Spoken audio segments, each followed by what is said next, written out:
Hi everyone, I'm Ellie. Welcome to my 6th tutorial in the DepthMapX series. In this video, I'll be showing you how to run a segment analysis on a road network. Segment analysis is similar to axle line analysis, but instead of looking at visibility or the fewest overall lines, it breaks each line into segments and studies how they connect and how people might move through them.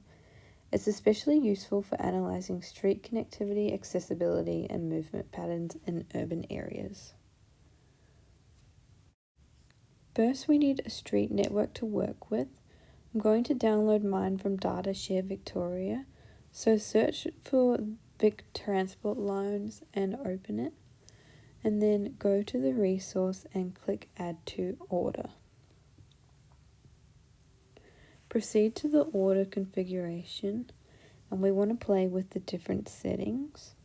So for projection, we want to change this to MGA 2020 Zone 55. We don't want a buffer, and we want the format to be a DXF file. For the map area, select the area you want to study. In this case, we'll go with Hawthorne since we're looking around Swinburne campus. Once this is all set, click Order and the dataset will be sent to your email. After downloading, opening the DXF in Rhino, you'll see the network is displayed as single polylines. We want to export this again and save it as a DXF file. We import it to Rhino just in case we need to clean up anything. So once you've done that, open up DepthMap and import that file into your map base. You can see now that it has been imported successfully into the software. Next, we want to go up to Map and convert the drawing map. We want to change this new map type to an axile map, then press OK. This creates an axile map which connects all your road center lines. Now go back up to Map, convert active map, and change the new map type to a segment map.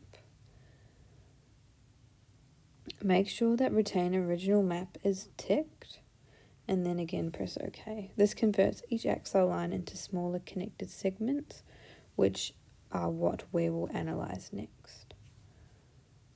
Now go up to Tools, then Segment, and then Angular Segment Analysis. This will open up a settings box. We want to set the radius type to metric since we're working with real distances, and in the radius list type 300, 500, and 1000. These values tell DepthMapX to analyze how movement changes at different distances. In this case, 300 meters, 500 meters, and 1000 meters. Then tick include weighted measures and set the weight to segment length. Then press OK to run the analysis. Once the analysis finishes, look at the attributes list on the left. You'll see several new results, one for each radius value you entered. Each of these show how connected or accessible the street segments are at that particular scale. On the map, red lines usually represent the most connected and frequently used streets. These are your major movement corridors or main roads. Blue lines show less connected or local streets where movement is lower. Together, these give a really clear picture of how the street network functions at different distances, from local movement to citywide flow. And that is it.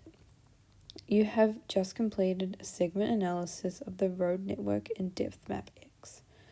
This type of analysis is really useful for understanding connectivity and street hierarchy.